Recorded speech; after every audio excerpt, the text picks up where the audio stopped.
G'day, everybody. Welcome back to Bottled Stories Podcast. Today is a special episode for us. This is our first episode of Bottle Royale. So we are going to pit ourselves against each other in a blind tasting to see if we can figure out what is being poured in our glass. So what's going to happen is we're going to go through 3 different rounds. First round is white wine, second round, red wine, and then the third round is a mystery wine that's going to be poured for us. We don't know any of the wines. We have no idea what's going to be poured. And we're basically going to score each one down each round by the varietal. You get 10 points. If you get the country right, you'll get 10 points. If you get the region of that country where it came from, you'll get 10 points. And then if you get the vintage correctly, you will also get 10 points. So each round is going to be scored out of 40. How you feel about that? I'm not quite sure how I feel about this. I mean, to be fair, I'm, to put it politely, I'm not feeling confident. I mean, we just do what we usually do and pretend it's not a competition against each other. Yeah. I'm not even worried about the competition. I'm just worried about looking like I have no idea what the hell I'm talking about. So when it comes to blind tasting, a lot of people think that it's a little bit of, baloney. But there is a method to the madness. So that's what our sheets of paper here are for. And we'll basically write out the things that are giving us clues as to what each wine is going to be. And interestingly, we have had different training. Yes. Right? So you have done the W set. Yep. And I have done International Sommelier Guild. Yep. So you have many times tried to say, no, this is how you do it in the W set tasting. Whereas many years ago when I did my training, my words are different. Yeah. So let's see how how our styles work. Is it. So when we talk about these kind of things, there's basically three different organized, recognized groups that offer certifications when it comes to sommeliers or wine professionals. Because in my opinion, a sommelier is not a sommelier. No one is a sommelier unless they actually work service inside of a restaurant. So I just consider myself a wine professional. I don't consider myself a sommelier because I don't do service. Right, and for your exam, there was not a service portion. Well, there is a service component, but it's not a physical service component. It's theoretical. It's theoretical. So you only have to answer questions about service, but you don't actually have to go and get drilled by a group of people. Thrown a curveball. Yeah, no one's going to throw curveballs at us in our exam. I want a red, but I want it with a lemon fish dish. Yeah, exactly. Yeah. So it's not like that. So the three main groups in this world basically is quartermaster sommeliers is the one that most people would know because of the Somm series and the insanity of the master sommelier exam.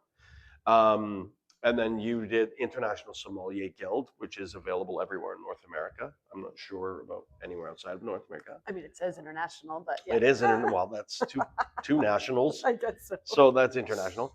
And then I am WSET, the Wine and Spirits Education Trust. And those 3 different groups all have very similar the theory is pretty much the same for everybody. But when it comes to the tasting portion of it, each one has a different grid in which you organize your thoughts when it comes to blind tasting. Now, yours is more of a grid, whereas ours is literally just like a lot of like things you need to check off in order to get it. And our vocabularies are going to be a little bit different as well. So my vocabulary is probably a little more rigid and regimented than yours is, where yours is a little bit more free to express whatever you feel like. And how very opposite of our personalities. Okay, so first wine We're is starting with we're red? starting with red. I thought we were starting with white. Okay, that makes figuring out white going to be way more hard. But all right, Let's do it. we'll start with red. First wine is red. Wow, it's pretty. Oh, and we're using yellow paper, which isn't the smartest thing to do. Ooh, Ooh. hello. Wow. Okay. Now I feel stupid. That first initial smell was just insane, and then it just went. It was like red candy, like Wow. kind of And it lifesavers. changed very, very quickly. Very quickly. Which means to me, I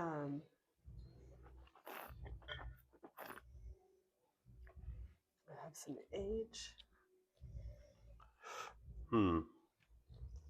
Interesting.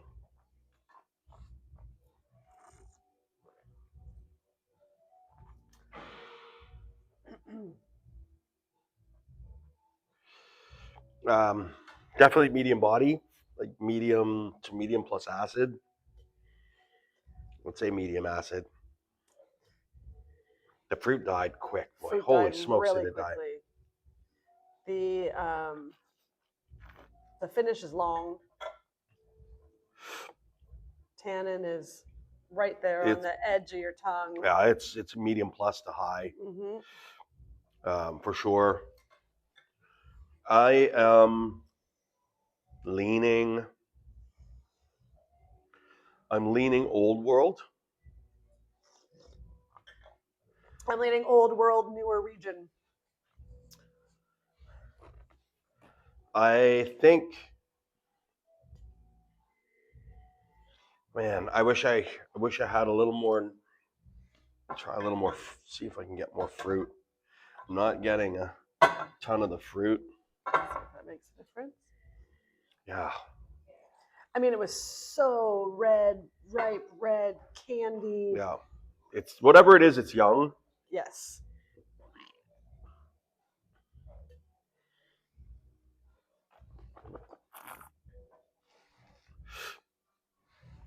Yeah. I mean, it's definitely, the acidity is definitely high. Tannin is, yeah, acidity is plus acidity. medium plus acidity. Yes. Tannin, medium plus to high. Maybe I'd say medium plus. I think this is honestly, I'm gonna lean to this. I am leaning Italy. I'm leaning 2024. I am gonna call. I don't know. Are you ready to call this wine? Just give me a second. I'm not going to say anything until you're ready to call, but I think I know what it is. I'm probably wrong, but I think I know what it is. It's just hard because it died so fast in the glass. I said originally it has age, but I meant to say it needs age, so it's young. It is very young. Definitely Italy. I feel like it's like a not old school region. You know what though? I just had a complete change. Complete change. I'm just looking at the color, and the color to me is not Italian.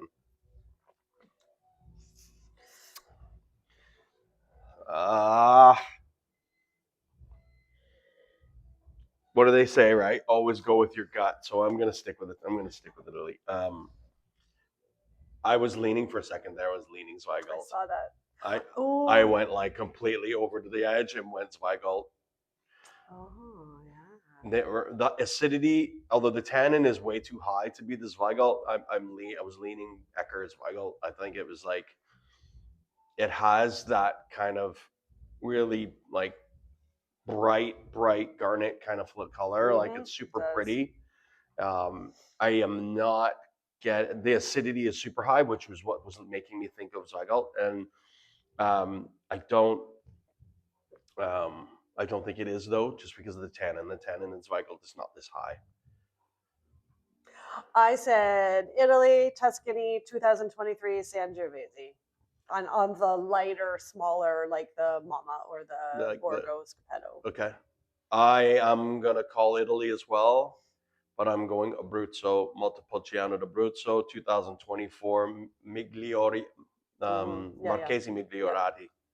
That's the wine I'm calling. 24 Abruzzo. And the wine The is gift. oh The man, color is what the Dolcetto. hell? No, the color is totally Dolcetto. Elio Altari Dolcetto 24. I got the vintage right and I got the country right. I got the Man, when country. you said you were like, I'm changing from Italy, it's not Italian. I was like, okay. And here I was like, new region. Yeah, no. How did I get this wrong? I mean, the color is like a dead giveaway, Dolcetto. What was I thinking? Ah, well. See, this is the thing about blind tasting. So I got the vintage right. I got the country right. I got the region wrong. I got the variety wrong. So it is what it is. I'll take 20 points. I got 10. I'll take 20. That's all good.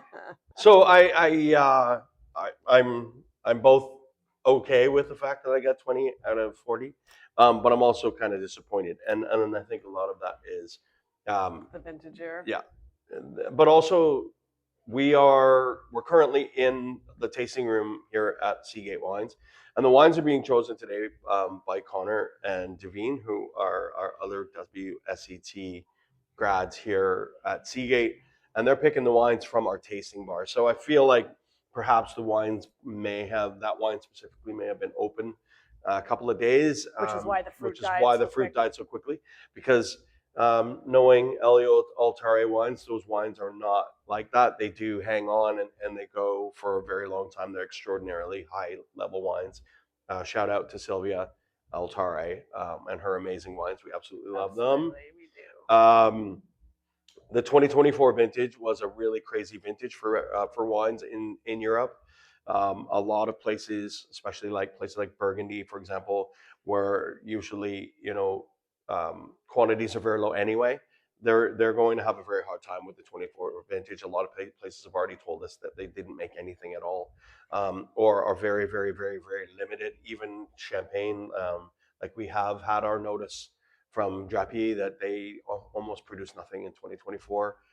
It's a very, very bad year for everyone because of the rain. It was torrential. We actually were stuck in an airport hotel in Vienna during September of 2024 because the airport went underwater from the rain. It was absolutely catastrophic. But the wines that did come out of that year, I'm finding them incredibly pretty. They're very elegant. They're very soft. They're very light and approachable quickly because of the extra added rainfall and that cold snap that happened through the And that makes that tasting make a lot of sense. Exactly. Well. Yeah. Yeah. I mean, when you put it all together, right? This is kind of the whole thing, is understanding vintage years and understanding the differences between them and why and what and how, and then you sort of come to a bit of understanding as to what is making the wines what they are, and that's how people learn how to blind taste. I mean, I could be wrong, but I'm guessing not sweet. Yeah, it's seriously straw gold. Yeah, for sure. Woof. Yeah, that's age. Wow. So pretty. Love this.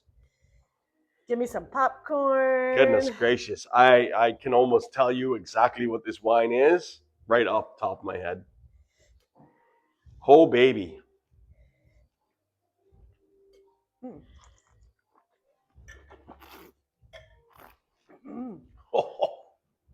Oh my God, that's good.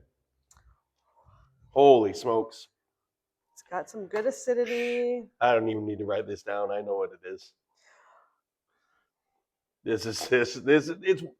It's so difficult to put wines like this out of your memory. Like when you get the opportunity to try a wine like this, you remember it. You always remember it.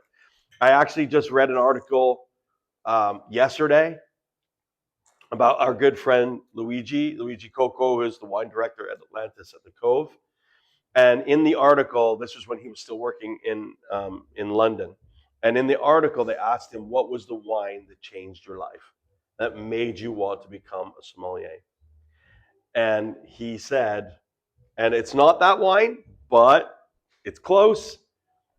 I'm almost, I don't want to jinx myself, but I bet you it's the same producer. And it's not the same grape, but I think it would be similar. And his wine was 2013 Reed Leubenberg Emmerich Knoll Riesling. And I am almost 100% sure. I'm going to make myself sound like a complete ass because it's not probably that wine, but I think this is Gruner Veltliner. I think it is Austria. I think it is Wachau. I think it's Emmerich Knoll, and I think it's 2017. I share your sentiment in Austria, Gruner. I feel like this is bigger than a canal that I remember. The acidity is higher than I remember. So going to with that amount of oak, I would, and that acidity, like I'm gonna go maybe 18. And I feel like the acidity is too high for a Kellerberg, but it's not as ripe as my Leubenberg that I love. Now you make me freaking second guess myself. I was so sure, I was so positive, and now I'm thinking, now you're old. Everything you're saying is absolutely true, and this could totally be like from Scheiben, from Wagram, and not Wachau. Yes.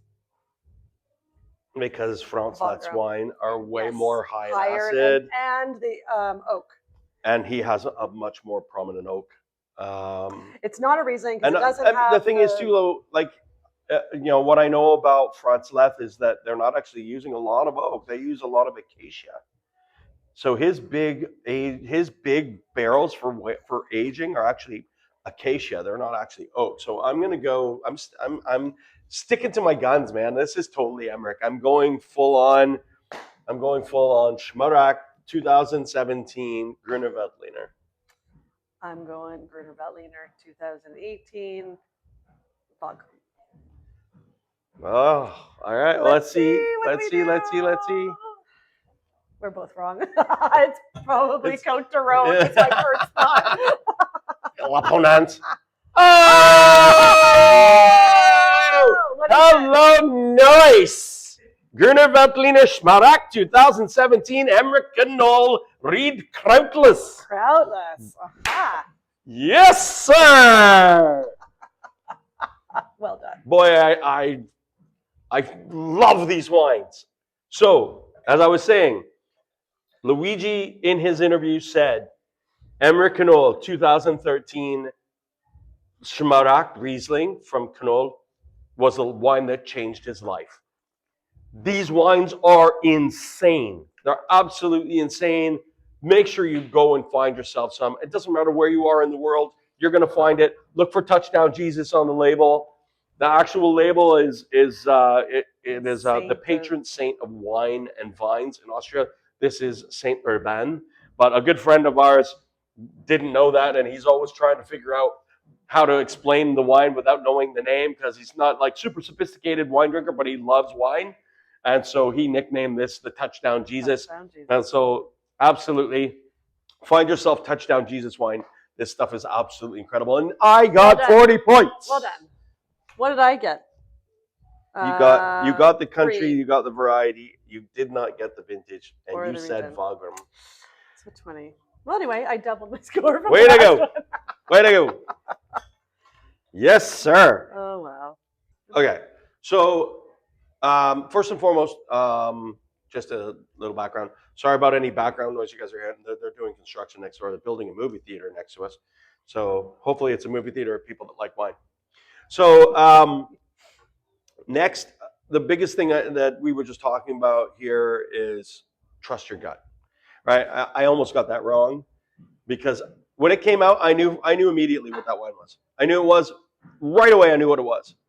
And wait a minute, you just teeth my wine. Bring that one back. I'm gonna finish that because that shit's awesome. That is awesome.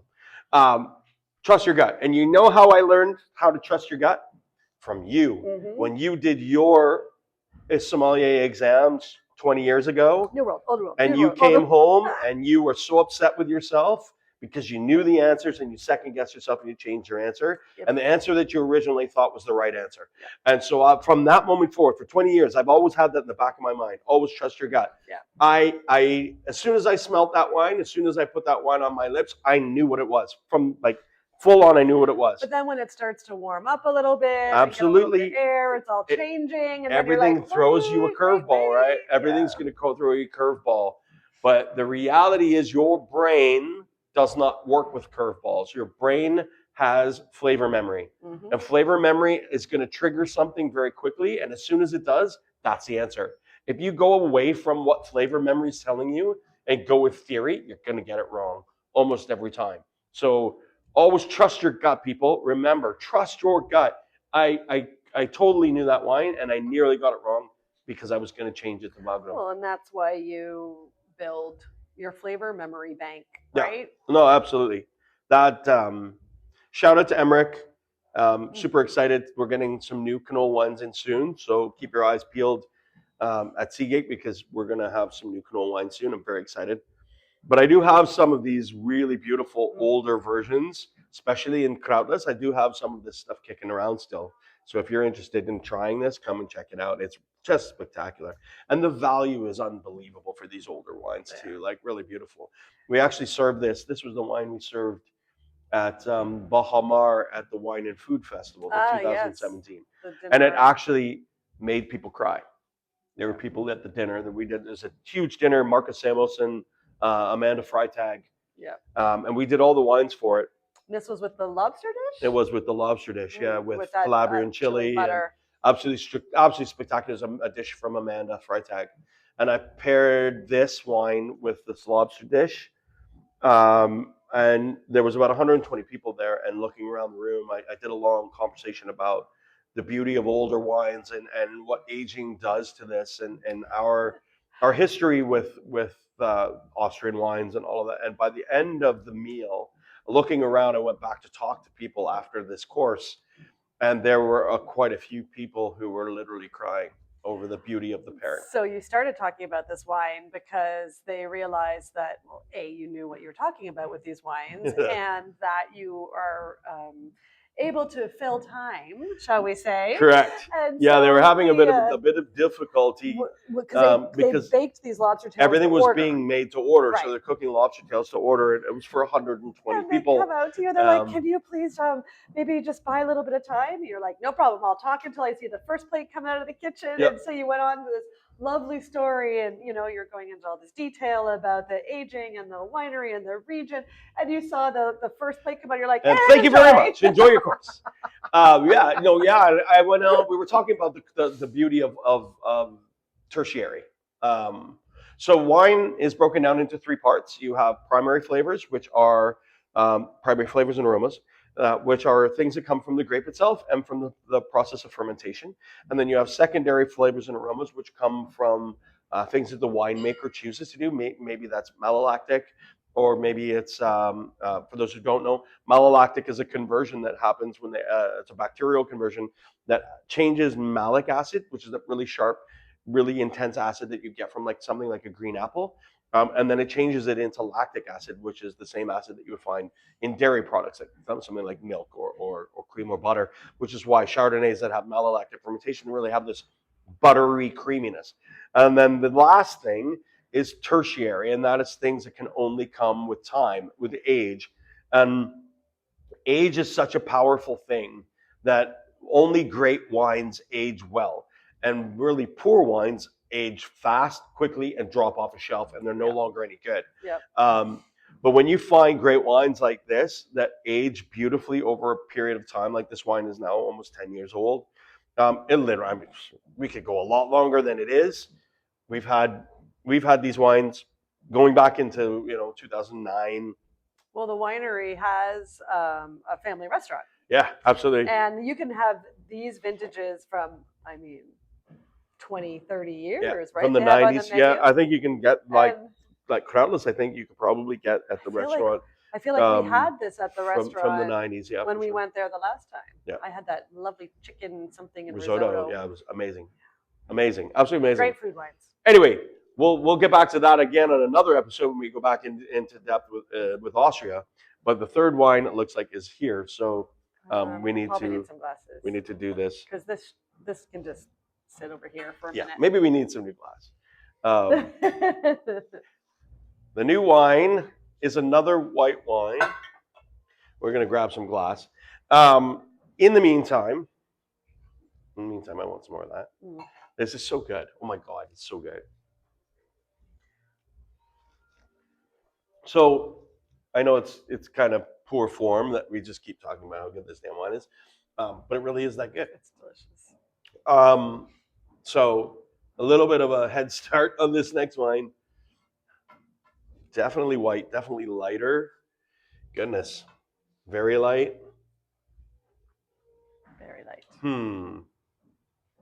So first impression would be young and yeah, fresh definitely fresher. Yep. Definitely newer.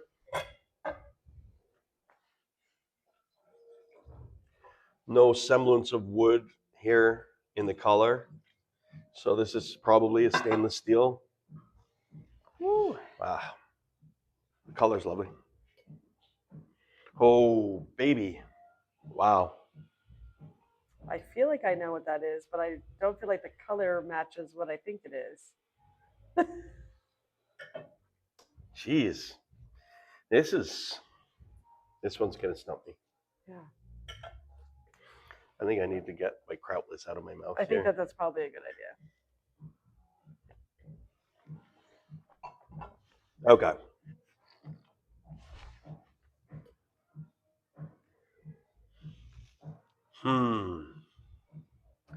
It's like really fleshy fruit, like yellow. I don't even really know how to describe. Like, I mean, lemony to me, but then there's something, yeah, like to me, it's way more. It's way more fleshy. Like a mealy apple without the sweetness. Like a peach that's really overripe, but not with the sweetness. Nectarine.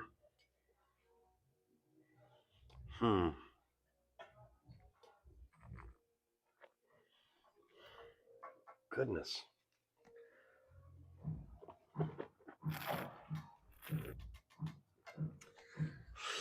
having a lot of thoughts dancing around in my head. I can tell you what it isn't. I can tell you what it isn't too. There's a lot of things that it isn't. It isn't 2017 Schmarak from Canola.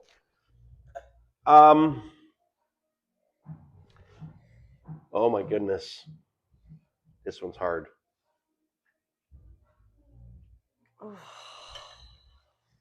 Oh boy. Okay. So we've had this conversation a lot in the past. I know what I know. And that's all I know. I don't know anything outside of what I know. It's like, holy crap, am I ever being humbled right now? You guessed 2017. I pulled 2017 out of my ass, and I knew that with my whole chest. And all of a sudden, I have no idea what the hell this is. Oh my goodness. I will be thoroughly impressed if you get this. Actually, I should say I will be thoroughly impressed if you get a 40 out of 40.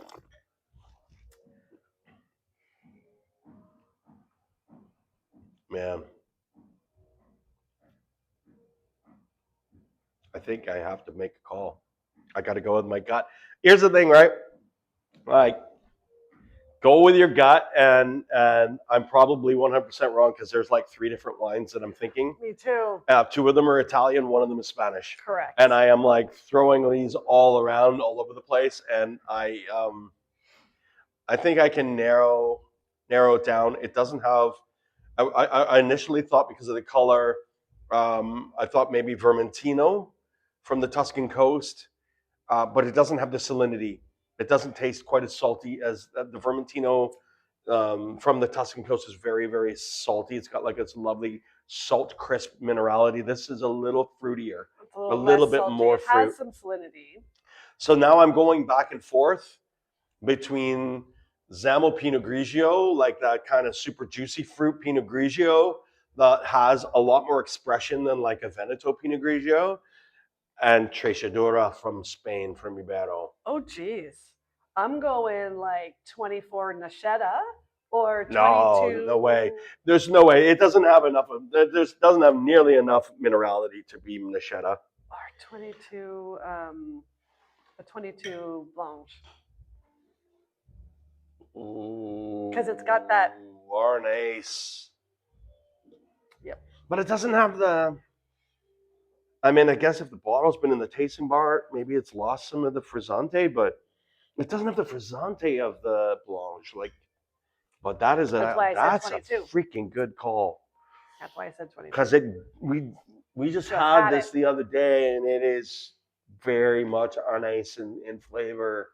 But it's got some salinity and some herbal notes, like that lemon, which always makes me crap go. On a cracker. Nachetta, the salinity and lemon always makes me go Nachetta, but it's fresher.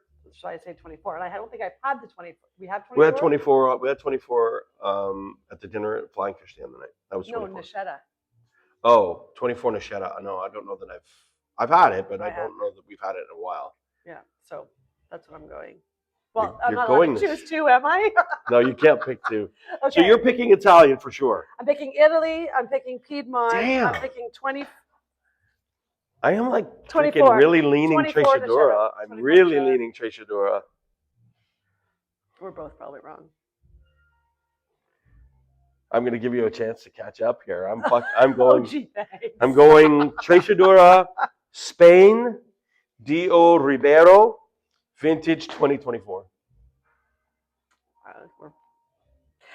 All I know is it's super familiar, and my brain is going between a couple things. My initial thought was Spain. Damn, it's not Treixadura. It's too mineral for Treixadura. Mm-hmm. So you're going Piedmont, Italy. 24. So if it's Arnaise, you still beat me. Which I'm sure I didn't. All right. Oh! No way! Wow! No way! What's the year? 24. So we both got that right. Yay! This is Riesling, Leuben Riesling from Pichler Kreuzler. Which is crazy because when I said I can tell you what it isn't. That I would have said it wasn't that. Yeah, absolutely. I don't get that. This is Royale Valley, Austria, Riesling 2024. I totally would not have understood. I wouldn't have called that because it doesn't have the acidity. And these wines are super high acid. Again, this is from the tasting bar. It looks like it's been open for a while, so probably a little different than what it should have been. That's crazy. But I said that. I said fleshy, that fleshy fruit. Which that's the apricot, the peach, that vineyard peach, the apricot. That's exactly where I should have gone. But it just doesn't have the acidity that would have led me there. Can we open a new bottle? Of course we can open a new bottle. We own the store. We can do whatever we want. I would like to open a new bottle. Yeah. I would like to redeem ourselves. Check the big fridge. There might be one of these in the big fridge. If there isn't, then we'll just pull one off the shelf and have it at a higher temperature. That's fine. I feel like the acidity let me down here. I feel like for me to be able to pick that wine. And for me, Riesling is always that pencil eraser. And this is Leuben. Yeah, this is Leuben. Yeah, so it's entry level, but entry level for Pichler Kreuzler is like freaking top level for a lot of people. It's like crazy. And crazy that whoever picked these damn wines picked 2 Austrian wines back to back. Well, I knew that they were going to try and trick us up somewhere. I was quite sure this was Treixadura. I was really quite sure. My first thought which is what really messed me up, was that first half a second was very lychee. Yeah, I'm not catching that. I only did for the first half a second. Yeah, so and then, Traminer was not in my mind. No, obviously with the color. We probably should have set ourselves up for that so that we didn't. I mean, even the color's different, right? Same one. Yep, same one. It's night and day. It is. Night and day. This is that flinty mineral. This has that flint mineral. It has a super high acid, less fleshy, much more defined and crisp. That's the difference between a bottle that's been opened at the tasting bar and one that we just cracked open right now. This is a night and day bottle. Yeah, with that I could have called that. That acidity is super high, but fresh and not like doesn't have that salinity that it felt like it just did. No, I definitely, if this was a new bottle, I definitely would have called Riesling. So I only got. How would you keep a bottle like that as fresh for as long as possible? I mean, the Coravin helps a lot. You know, we use the Coravin at the tasting bar for everything. But once the bottle gets down below, you know, like this level, less than half. They tend to drop very quickly. If you take a glass or maybe even a glass and a half, 2 glasses, that bottle will stay fine with the Coravin for months and months and months and months. For me, once it gets below half, just start drinking that bottle because it's not going to last that long. You know, maybe 2 weeks max. But even then, I don't think that bottle was 2 weeks, and it dropped very quickly because I've been using it in tastings a lot. But this is night and day. Yeah, like this one is night and day. That acidity is indicative of, and just that like that really flinty minerality that just stands out. That instant, which is why I knew it wasn't Gruner, because Gruner always gives me that. I always say it's a hot hair dryer smell. Like there's just something that's the flinty minerality to it at the very, very beginning, and then it's gone. Yeah. I didn't feel that with that one, so I knew it wasn't Gruner. It's a great Riesling. I mean, it's a really great Riesling, especially the price point. One of our favorite producers. We absolutely love this wine. But yeah, I totally tanked that. I went completely twisted up. And honestly, I feel like we got in my defense, we got set up with an older bottle. I feel like I got set up. But that was good. That was good. We need to practice a little more, I think. I think so. So what was your total? You got 40 points? Yeah. That's right. What'd you get? That's right. Who's your daddy? 70 points! Yes! I'll thank Emmerich Canola for my 40-point score. That helped me out in getting to the top. I have climbed the mountain. I am the champion. I feel like we got hosed on the last one. I feel like that too. Just saying. We got hosed on the last one. Anyway. This was awesome. Cheers. Cheers.